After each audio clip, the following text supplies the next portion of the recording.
Hello, and welcome to the Sisters of the Shire Podcast. I'm Abby, and with me today is my beautiful co-host Ashley, and this season we are diving into the Unfinished Tales, a collection of stories, fragments, and background details that expand on the events and the characters of the Silmarillion, the Hobbit, and the Lord of the Rings.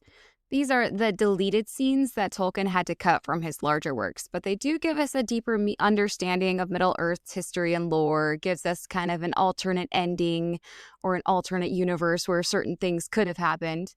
So, if you've been listening for a while, thank you for sticking it with us. And if you're new, welcome, hello. But we would also suggest starting from the beginning of the season at least, or maybe the very beginning of the whole podcast to get the full picture.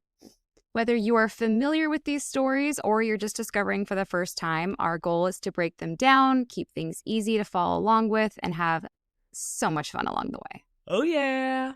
So, you ready? Oh, yeah. I'm ready. Let's go! Let's go! How have you been? Abby, you sound so sniffly. I sound what? Is there too much spring outside? You sound so sniffly. Yes. It's so beautiful. Look at that. I'm emotional about how beautiful it is out there. No, I have this wonderful thing going on and where my body hates me right now, and it's decided, you don't need to breathe through your nose, or you don't need to look through all the tears that are happening in your eyes because of your eyes watering because of all the pollen. It's just my body's like, you don't need that. You don't need to do these things. And I'm like, you know what? You're right, body. Isn't this beautifulness worth it?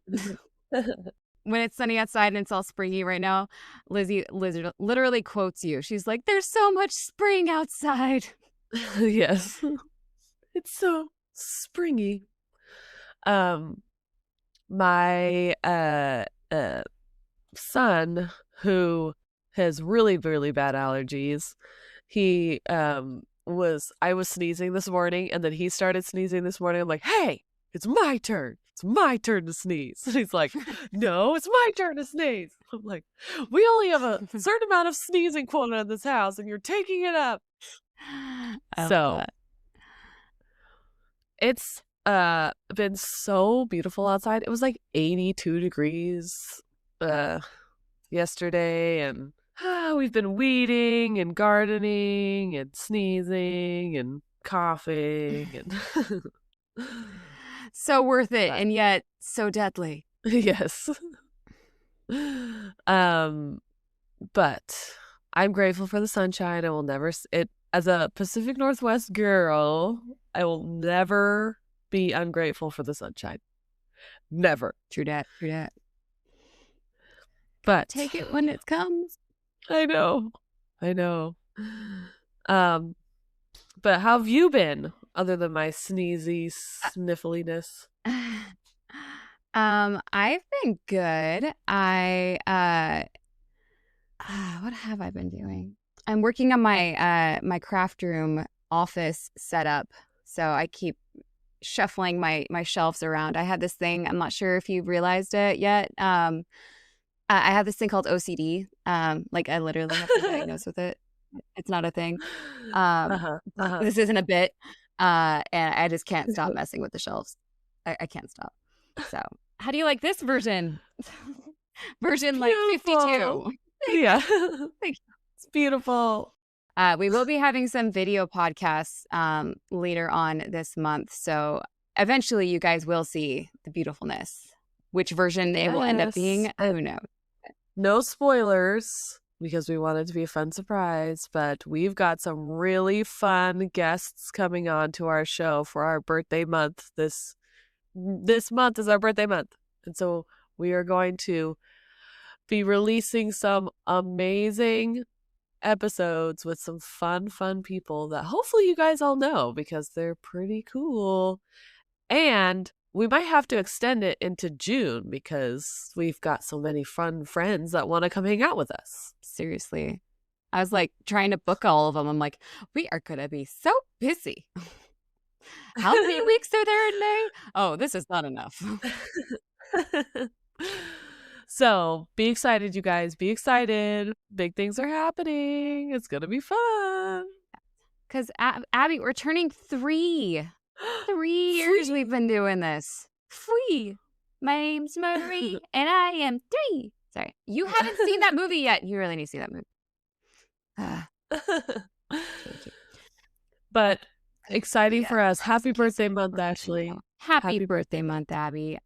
Are we still happy to be here? Are you like, this, like, I've honestly wondered sometimes, like, because I can't won't stop with this because there's so many fun books. But I could totally see you being like, I was done like at the end of the Silmarillion, but you just kept going, Ashley. I just keep showing up, but I'm just hoping one day you're gonna run out of steam, and like that's not gonna happen. No. My face might fall off from allergies and other fun things, but I'll still be here. I'll still make it. I'll still love you even if you're Deadpool. Yes. No, man. Okay. Well, speaking of Tolkien, let's get into it. So how much do you remember of last week or last Turin episode? I remember that for some reason the elves put Turin in charge of like taking care of like all the what's the word? Like military strategy. That's the word. Military situations in where are they? What? They are in Nargothrond. Nargothrond, and he's in charge. For some reason, they put him in charge, and he's been making a lot of bad decisions, which is like, hey, I would have been like, one strike, you're out, but you keep doing these things, and we're like, okay, what's your next idea? And they're not great ideas, and they even had Ulmo was like, hey, bud, that's probably not the best idea, and you should like stop doing that. And he's like, you know what? You're not my real dad. I'm gonna do this on my own. I can do it. Which is sad because like I think that's one of the more final parts that we hear from like a direct message from a Valar. Is Ulmo like talking to him or talking to me like, hey, could you stop? And then he's like, no. And he's like, you know what? I tried. The men are doomed. Goodbye. So that's kind of a bummer. Yeah, I really don't. Like the last time. I don't think we. Yeah. Oh well. I mean, they're gonna come in for the War of Wrath, but I really wish that was more in detail. I really wish that was a we get more Ulmo with Tour, but that's like happening at the same time, almost. Right. Yeah. So because Tour is a good boy and he listens to the Ulmo. Yes. So they Turin is like building a bridge and wanting to just attack orcs and not do like stealthy operation of like trying to take him out without acknowledging where the elves are, I guess. And then like Ulmo says stop, and he's like, no, I'm not gonna do that, and he leaves the bridge standing, which, as we know, isn't a good thing. And there's a big fight, and Turin is like, I'm the best at this. I'm, he's very proud of himself, I would say. Like, he doesn't hear other people's opinions or not opinions, but like advice, because he's so proud. He's got those proud earmuffs on and proud blinders on. Pride blinders. But I like this. So I feel like that's where we left off. That's basically where we left things. Good job. Yeah. Okay. And I loved the drama and the conversation that we got from the messengers. Gelmir and Arminas. We didn't really get that in the Silmarillion, so that was a fun thing. I always love it when elves are sassy, so I was here for it. Everyone loves a sassy elf. Okay, so, oh yeah. So this episode, man, we are so close to finishing this. Okay, it's not stupid, but this appendix within a section of a chapter, like it just couldn't have done it in any better way. Christopher, come on, man. You're just making it harder on me. We're so close. I can taste it. And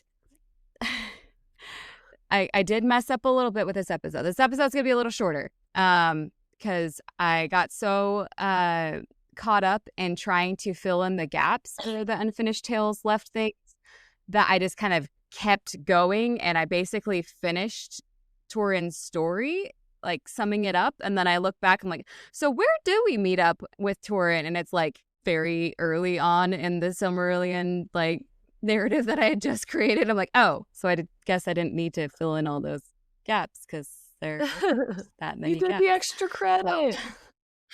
Yeah. So I'll be more prepared for the next episode, I suppose. But this part of the appendix that we're going to cover today, it's actually very early on in the appendix, but I just felt like it was really out of place. It didn't really match up with the timeline of events, in my opinion. So sorry, Christopher, but I had to like mix and match a little bit here and there. But this is how it makes sense in my brain, and I think it will help you guys as well. Okay.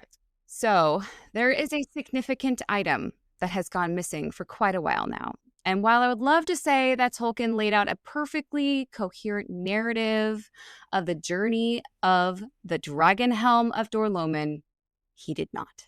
He forgot about it. I mean, it's highly possible because, it's passed around a lot in the Silmarillion, but even at the end of the Unfinished Tales, we don't know what happens to it. It just is lots of different ideas, but yeah. Quote, it may be noted here that it was my father's intention. It was my father's intention to extend the history of the Dragon Helm of Dor-lómin into the period of Turin's sojourn in Nargothrond and even beyond, but this was never incorporated into the narratives. Like we have heard, we haven't really heard of the Dragon Helm since Beleg brought it to Turin in the caves of Amon Ruth. So this idea that, maybe took it with him and had it in Nargothrond and later, like, it's a great idea, but Tolkien never figured it out. Huh. All right. So he continues, quote, in the existing versions, the helm disappears with the end of Dor Corathol. Sorry, I forgot how to say that one, which was the Unfinished Tales name for the land of the bow and the helm that Turin, Beleg, and the outlaws were protecting, in the destruction of the outlaws' stronghold on Amon Ruth. But in some way, it was to reappear in Turin's possession at Nargothrond. It could only have come there if it had been taken by the orcs that carried Turin off to Angband. But its recovery from them at the time of Turin's rescue by Beleg and Gwyndor would have required some development of the narrative at that point. So, basically, it's funny. I feel like he had the building blocks. It wasn't that hard to make some dots happen, to make some connections of the dots happen. But apparently it was too complex of an idea to have an orc take it when they took Turin from Amon Ruth. Like, oh, maybe Morgoth would like this as a present. Maybe, or maybe... And orc just stole it, like, oh, something shiny. Like, they do that a lot in war. They where their enemies like stuff. It's like it's mine now. And then while Beleg and Gwyndor are rescuing Turin, they see it and steal it back. And then somehow, after Turin kills Beleg, maybe like Gwyndor had it in his hand or something like that, and then Gwyndor bring it to Nargothrond with him. Like, I feel like that's not a crazy stretch. I feel like that could have been very easy to write in there, but he didn't. He just has these, like, I'm going to put these dots. Yeah. Do you think that he like had a stack of papers and he had like the story or like the helm on like a stack of paper and it got like just covered up and he's like going through everything and he's like, oh dang. Like he looks at it and he's like has it drawn on a piece of paper. He's like, oh, was I meant to do something with that? Something with this or ooh. And he just crumples it up like whoopsies. Yeah. He's like, oh, I don't have that anymore. Yeah. This is a really, really deep cut, but if the moms out there will know exactly what I'm talking about.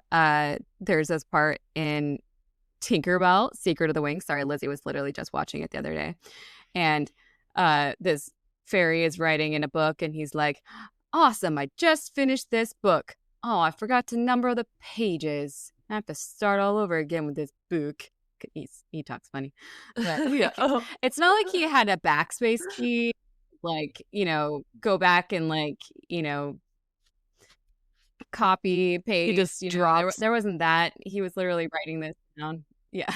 He just drops ink all over. He's like, oh, darn. Oh, he spills his tea. Oh, yeah. I guess I can't finish this. Oh, phooey. Oh, man. So we get another Christopher note that says that an isolated scrap of writing, like cocktail napkin note, right? Like toilet paper, like isolated scrap of writing. What was it on?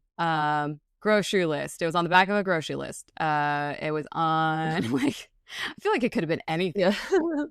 But exactly. It indicated that Turin didn't, may have had the helm in Nargothrond, but he didn't want to wear it because it would blow his cover, which adds up because he was all about keeping his identity a secret. Just not everyone else's identities or Nargothrond's location, because, that can be announced to anyone and everyone. That's okay. But don't you dare tell anyone that Turin is there and that he's the Black Sword and he has the dragon helm and he has all these identifiable objects that make him very easy to identify. Yes. So through some way or another, Turin has the dragon helm with him there in Nargothrond. And it is shortly after those alpha messengers that we talked about last time leave that the dragon helm will make its appearance again. So we're going to have to fill in some gaps with the Silmarillion again, because these are deleted scenes and all that. It's not a cohesive narrative. We've learned that with the Unfinished Tales by now, right? Yes. Yeah. So in the Silmarillion, despite Turin's genius military strategy, the orcs have invaded the nearby land of the Forest of Brethil, and the men there were pretty easily overtaken and were forced to run back to their woods because, remember, there weren't a lot of them there anyway, and what men were there were pretty scattered. They were pretty weak. They weren't really cohesive together, so not entirely surprising that they weren't a formidable force, unfortunately. So they had men living nearby where Turin was. Like there was like a group of men, like the ones that were it's close-ish. With, or like yeah. Well, so remember when they were outlaws, they were in the Forest of Brethil, and these were like the guys the outlaws were stealing from. Okay. I see it now. Do you remember that? Like when that dude tried stealing that woman, that would have been like a Forest of Brethil wife. So yeah. If you look at the map that I have in the outline, you'll see this little what do you call that? A pathway, because there's some mountains and then you have this kind of pathway of a plain, and then you have the Forest of Brethil is kind of like on the other side of this little pathway. So like they tried stopping them there, but they just kind of went right past them to Nargothrond. Or towards Nargothrond, at least. So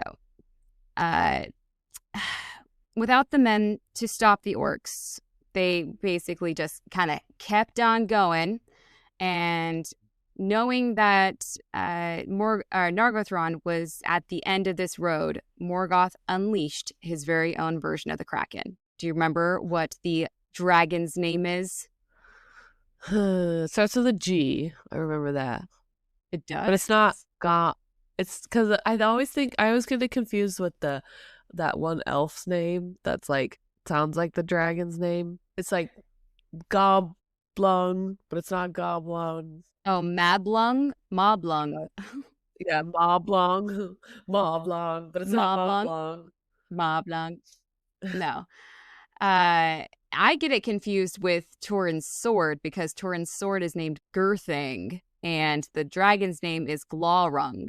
So I feel like Gurthing plus Moblung equals Glaurung, right? Like somehow we put it together. Yeah. Yeah. So Glaurung is Morgoth's favorite little secret weapon. He is known as an Urulokai, which is a dragon. And he's also called the Golden Worm because he's not quite a dragon because he's more worm-like. I'm sure those of you who actually like know the differences between dragons know what I'm talking about, but he is called quote unquote a dragon. Now, I don't know how much you remember. Yeah. I don't know how much you remember about Glaurung from the Silmarillion, but he is the most sassy dragon you have ever met. Like, you thought Smaug was like formidable and like cunning, sassy. He's a little sassy, but I feel like Glaurung takes it to a whole new level. Doesn't Glaurung like get into your brain and make you like sad or like make you think that he's got things about yourself of magic. So this sassy dragon with mysterious powers, he has to make his way from Angband, so he's making his way down south, and along the way, if you're looking at that map, is one of an area that is important to Turin. It's called the Pools of Ivern. Remember, that's the happy water. He just, I don't know if he knew that it was important to Turin, but he just like decimates that whole area. It is no longer happy. It is no longer water. It is just ew. And then he just continues on and he burns this lovely, lush green grass area called the Guarded Plain, which is essentially on Nargothrond's front porch. Okay. Rude. But also, he loves a dramatic entrance. He's kind of a diva. So it is at this point that Turin can't take it, and he decides to attack with all of Nargothrond, and he is going to be at the right hand of Orodreth for this attack. Now, I don't know about you, but if I was trying to keep my identity a secret, so much so that I like get mad at people for like even hinting that I am who I am, this enemy that's coming is the people that I'm literally trying to keep the secret from, and I'm going to go fight them in battle. I would consider wearing, a disguise of some sort. I'd maybe be in the back, not at the right hand of the king of Nargothrond.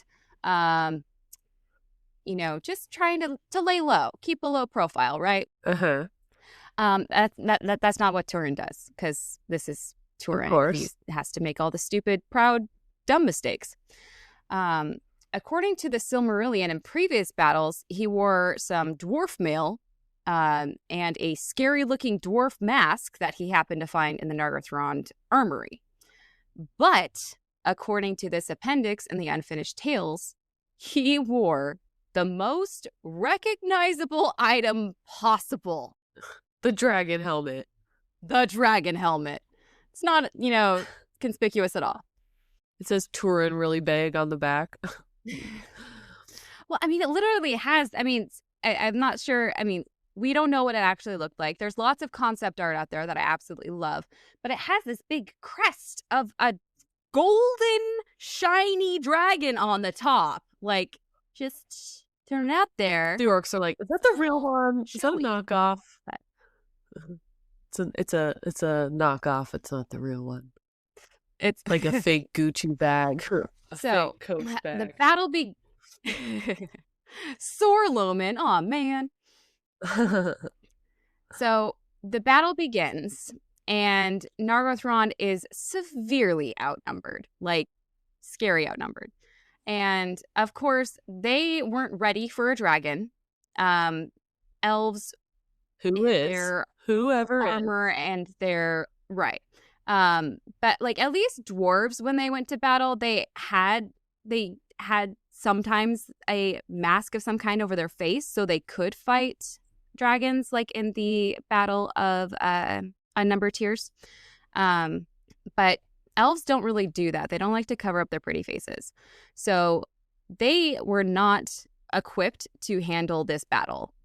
Turin was the only one that had any kind of face covering. They had no chance of standing up to Glaurung, so they were pushed back. And unfortunately, while this area is very pretty, it is horrible for a battlefield because they literally get penned in as they are in the middle of a literal fork in the river.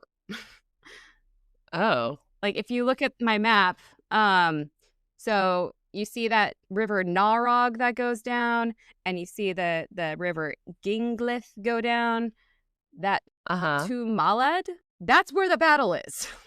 Oh.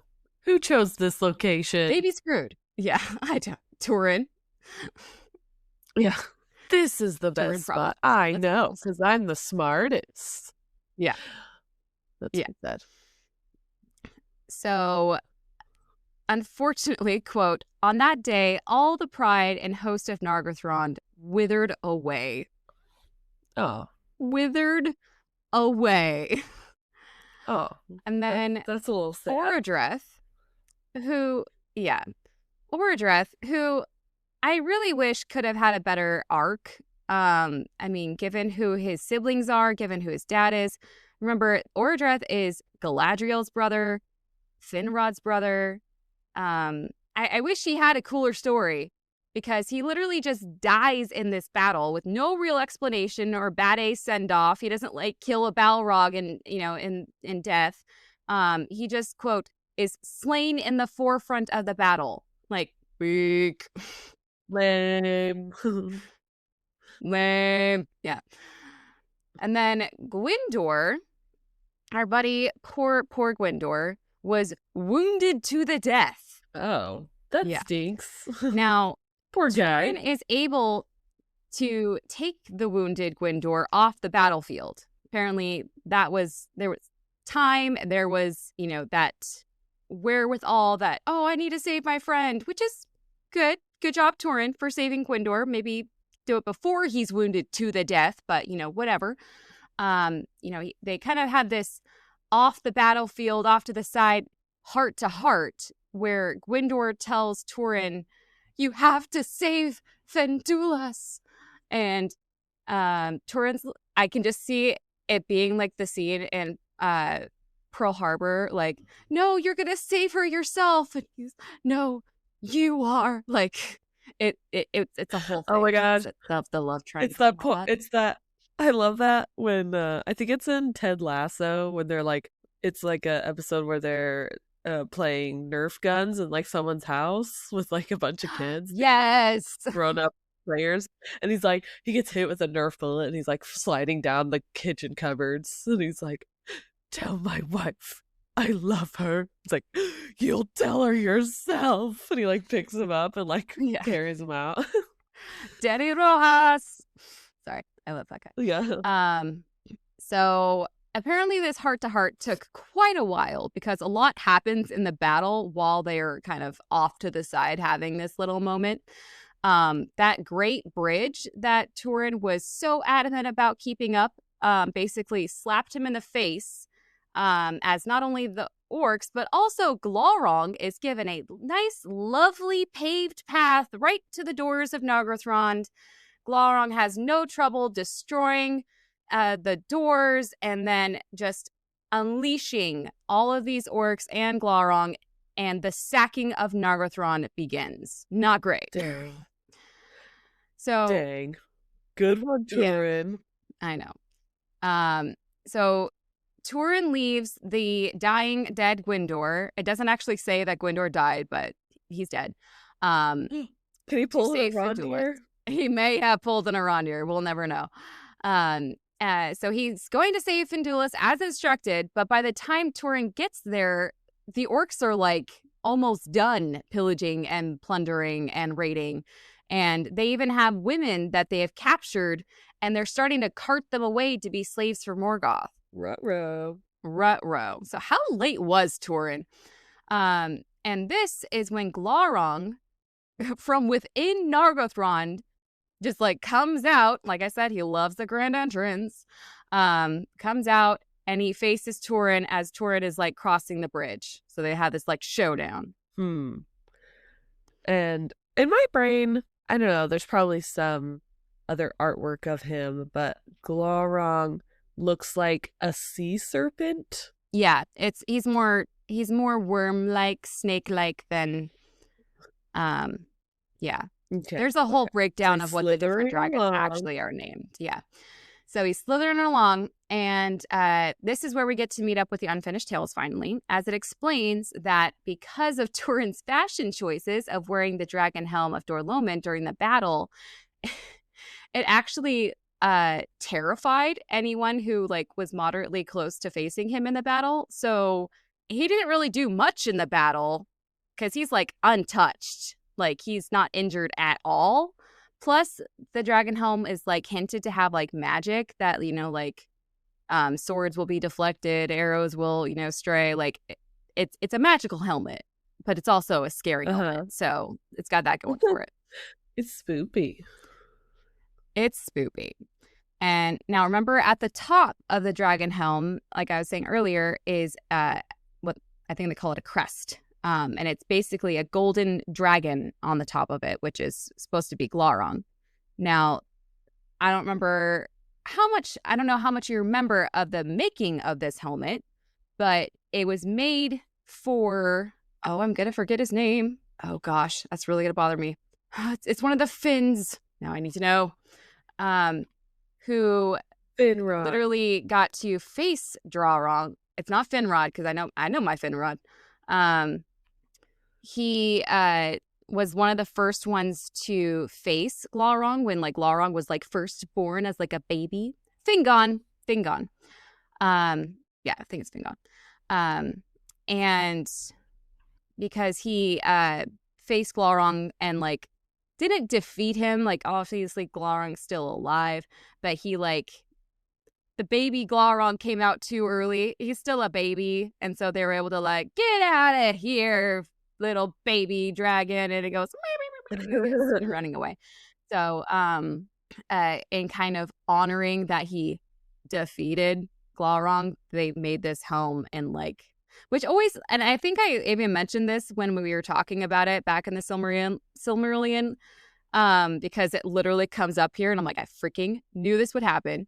It's like, isn't that promoting the dragon to have it on your armor?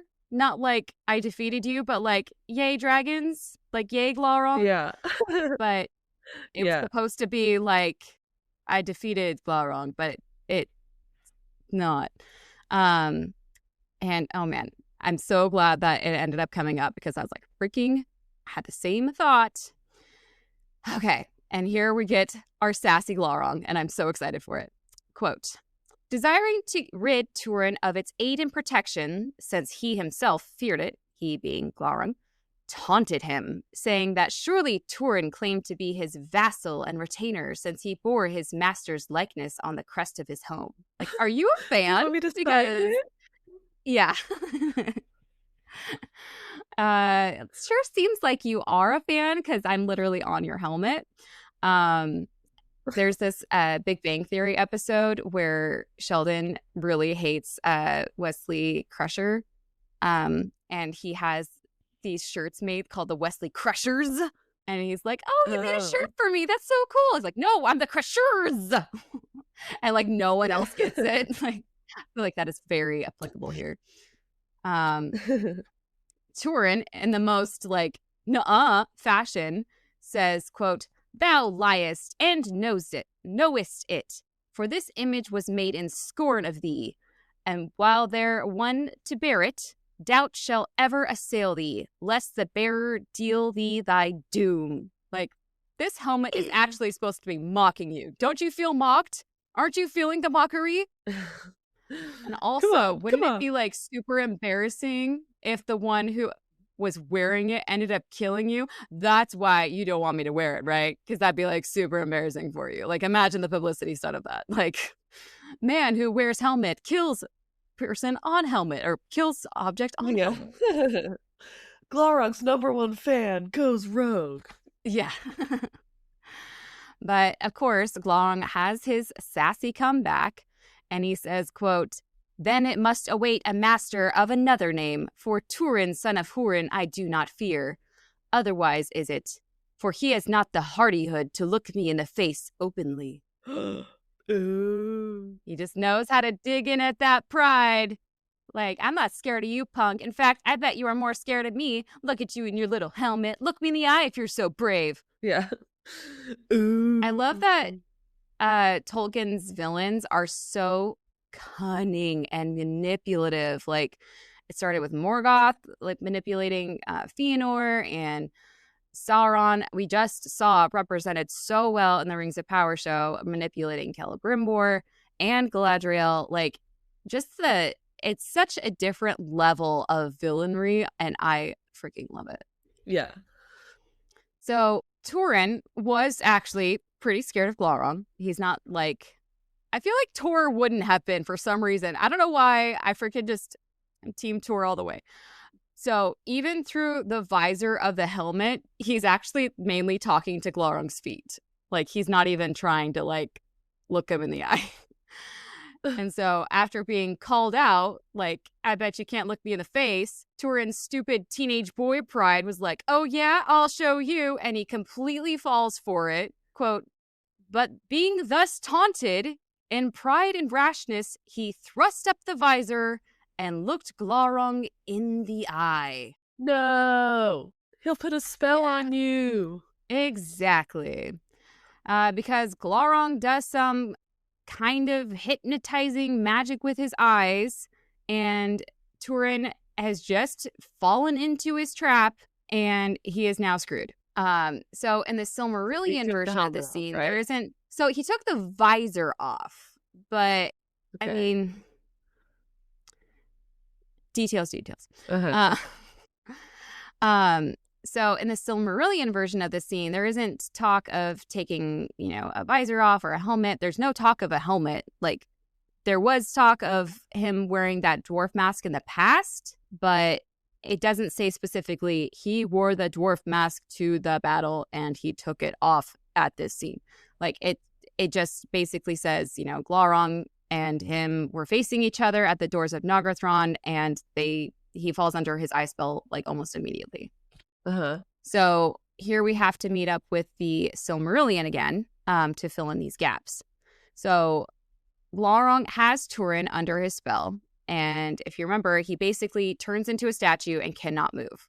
And while in this spell, Glorong essentially, like you were saying, makes him feel bad about himself, holds up a mirror to all the horrible things that Turin has ever done in a form of mental torture that, I'm not gonna lie, Turin might have deserved. It's listing all these things that he's like bringing up, and I'm like, he's not wrong. Like, yeah. Maybe if someone had done this earlier, maybe he wouldn't have been such a jerk. Yeah. Like, he didn't even have to make anything up to show Turin that maybe he wasn't the best guy in the world. It's a really bad instant replay of his life. Right. Like, okay, I'll read some of the things because, like, thankless fosterling, check. Outlaw, check. Slayer of thy friend, check. Thief of love, check.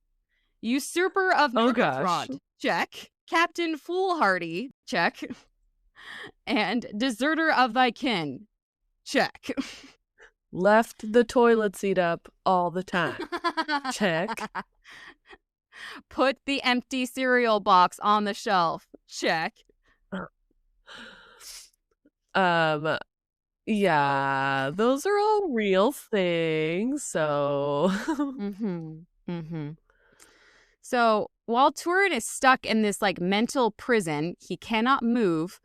The orcs are still carrying away plunder and women, from Nargothrond. And unfortunately, Findulas at this point is starting to be carted away. And she sees Turin on the bridge and she starts crying to him, "Help me, Turin, help me." And Turin can hear the cries, but he is completely unable to move. oh no. Quote, "And she cried out to Turin as she went, but not until her cries and the wailing of the captives was lost upon the northward road did Glaurung release Turin, and he might not stop his ears against that voice that haunted him after." Oh no. So torture on torture, and then adding this on. So while he was completely truthful and honest about all the things that Turin had done that makes him a horrible person, he does kind of start lying here to manipulate Turin.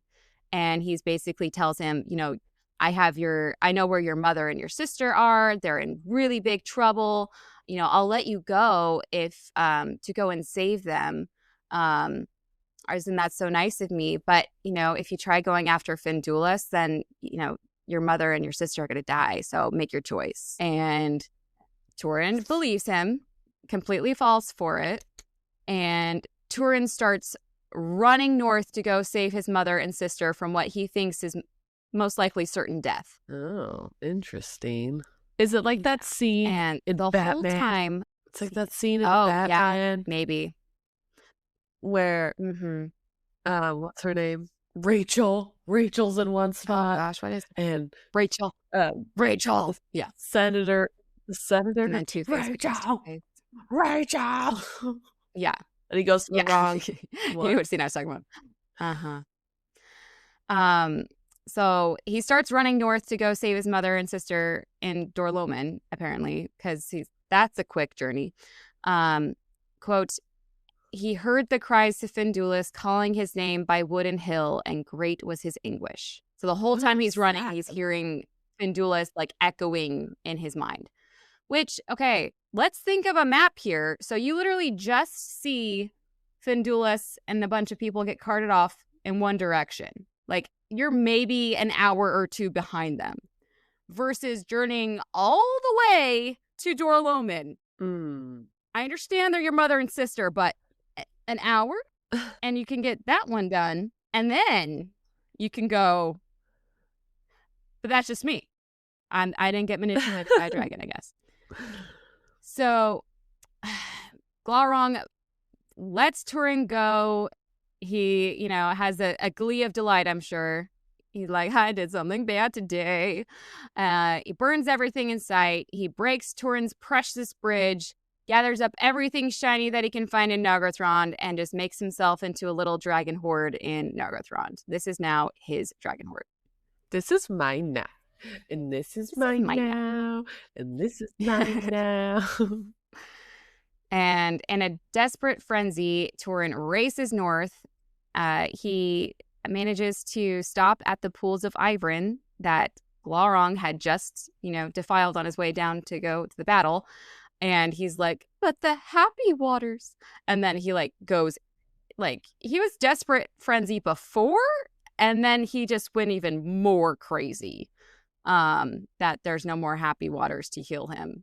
And this is the scene. Wait, is this my favorite? Yes, Tor and Veronwë happen to see him from afar. That's one of my favorite parts of this whole book, where they're on their happy journey, walking by, and then they see this guy just Yeah.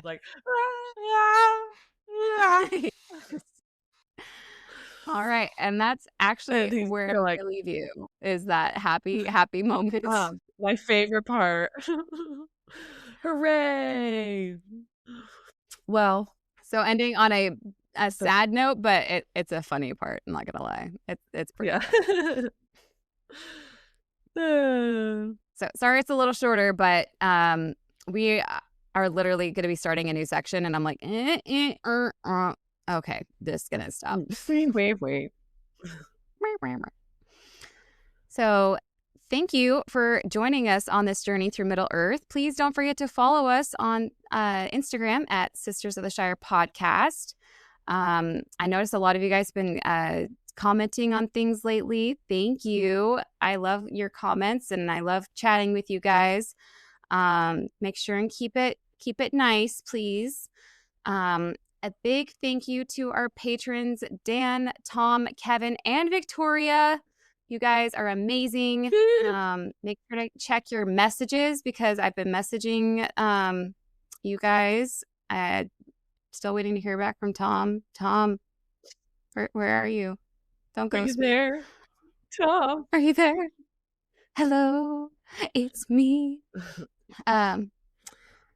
If you'd like to join the podcast and become part of our fellowship, you can check out our Patreon at patreon.com/Sisters of the Shire Podcast. You can become an elf friend of the Shire at just $3 a month. $7 a month makes you a dwarf friend of the Shire, and $9 a month gets you in as one of our women folk of the Shire. So that really would help us out. We're trying to do more fun things, and it unfortunately costs money to do those things. So, if you could also leave us a rating, we really appreciate that too. Helps a lot. As far as world news goes, there wasn't a ton of world news. I will say Japan overtook Iceland, and that is literally go Japan, listener. You are the one that is getting all the claim to fame this episode. Woo! Get it, well, man. Thank you for teaching me today. You are welcome. Until next time, I've been Ashley. And I've been Abby, and this has been the Sisters of the Shire podcast. And we are so happy you joined us today, and we hope you can join us next time. Bye! Bye!